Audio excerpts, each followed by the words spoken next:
नमस्कार दोस्तों, आपने ही मैन, सुपरमैन, स्पाइडरमैन जैसे कई काल्पनिक हीरो की कहानियों को पढ़ा होगा। इनके कारनामों को और किस्से सिर्फ काल्पनिक है, पर आज हम एक फॉरेस्ट मैन की कहानी बताने जा रहे हैं जो कि पूरी तरह सच्ची घटना और जीवित है।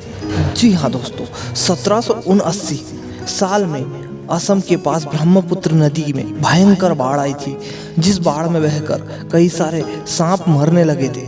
मोलाई ये सब देखकर बहुत परेशान होने लगे। तब वो सिर्फ 16 साल के थे। वो अपनों से बड़ों से इस बारे में बात की तो वो लोग बोले कि पेड़ पौधे ना होने के कारण सांप बाढ़ में अपनी जान बचा नहीं पा रहे हैं। तब मोलाई बोले, हम पेड़ तो लगा सकते हैं। तब उनसे बड़े लोगों ने कहा, नदी के किनारे वाली ज़मीन सब बंजर हो गई है और वहाँ पेड़ लगाना मुमकिन नहीं। पर जादव मोलाई की फिक्र कम नहीं हुई। वो बचपन से ही प्रकृति और जीव जंतु से बहुत प्यार करते थे। इस बारे में वो फॉरेस्ट डिपार्टमेंट से भी बात करने गए, पर वहाँ से भी कोई मदद उन्हें नहीं मिली। तब मोलाई खुद ही उस बंजर ज़मीन पर 20 बांस के पेड़ लगा दिए और हमेशा पेड़ों की देखभाल करते रहे। उसी दौरान एक फॉरेस्ट डिपार्टमेंट ने जोरहाट डिस्ट्रिक्ट स्थित कोकिलामुख में करीब 200 हेक्टेयर एरिया में पेड़ लगाने का अभियान शुरू किया। उस अभियान में मोलाई भी शामिल हुए और एक मजदूर बनकर पेड़ लगाना शुरू किए। 5 साल बाद वो अभियान पूरा हुआ और डिपार्टमेंट के सभी कर्मचारी और मजदूर वहाँ से चला गए। पर मोलाई पेड़ लगाने वाले काम को छोड़े नहीं। वो लगे हुए सारे पेड़ों की देखभाल करते रहे और अधिक नए पेड़ लगाते रहे। वो लगातार 30 साल तक ऐसा करते रहे, जिसका परिणाम ये हुआ कि आज वो बंजर जमीन 1360 हेक्टेयर एक्रॉस की हरा भरा जंगल बन चुका है। उस जंगल में कई बंगाल टाइगर, भारतीय गेंडे, हिरण, खरगोश आदि जानवर रहते हैं। अन्य जानवरों के साथ साथ कई प्रकार के परिंदों का भी घर बन गया है ये मोलाई का जंगल। जी हाँ दोस्तों, मोलाई उसी जंगल में एक छोटी सी कुटिया बनाकर रहते और जंगल तथा उसमें रहने वाले जानवरों की रक्षा भी करते। उनके साथ उनकी पत्नी और 3 बच्चे भी रहते हैं।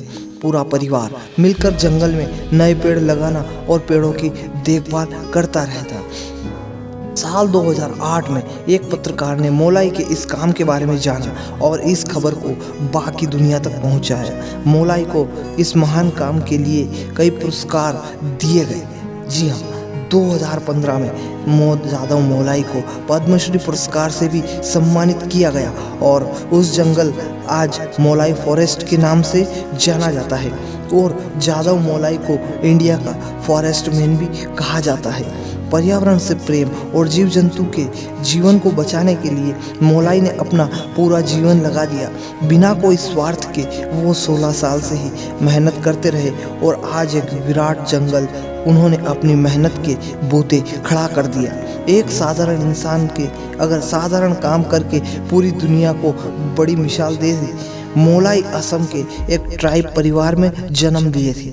उनके पास कोई खास साधन नहीं थे और ना ही किसी का साथ था। अगर पास था तो उनका केवल दृढ़ निश्चय कि कुछ करके भी पेड़ लगाना है और जानवरों को विलुप्त होने से भी बचाना है।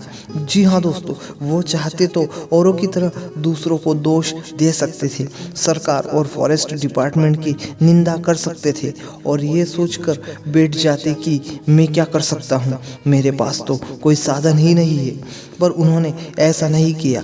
वो खुद अपने ऊपर जिम्मेदारी लिए और हर छोटे छोटे प्रयास करते गए। आखिरकार उनकी मेहनत रंग लाई और एक असंभव काम देखते ही देखते संभव हो गया। जिस बंजर जमीन पर एक घास भी नहीं उगता था, आज वो एक हरा भरा जंगल हो गया। यही होता है परिणाम जिम्मेदारी लेने से। बुलंद इरादे और खुद से करने का निश्चय किसी भी इंसान को कोई भी बड़े काम को अंजाम तक ले ही जाता है। इसीलिए दूसरों को दोष देना छोड़े और खुद बीड़ा उठाना सीखे, क्योंकि आप में भी असीम शक्ति है और हर मुश्किल को पार कर जाने की और अपने लक्ष्य को पूरा करने की आप में भी वो ताकत है। तो दोस्तों, अपनी उस ताकत को आप भी मोलाई की तरह पहचानिए और दिखाइए दुनिया को अपना दमखम और अपना टैलेंट। जी हाँ दोस्तों, आप सभी को कैसी लगी आज की यह जानकारी? अगर आप सभी को यह वीडियो पसंद आई हो तो इसे ज़्यादा से ज़्यादा शेयर करें, लाइक करें, कमेंट करें और हमारे चैनल को सब्सक्राइब करें। धन्यवाद।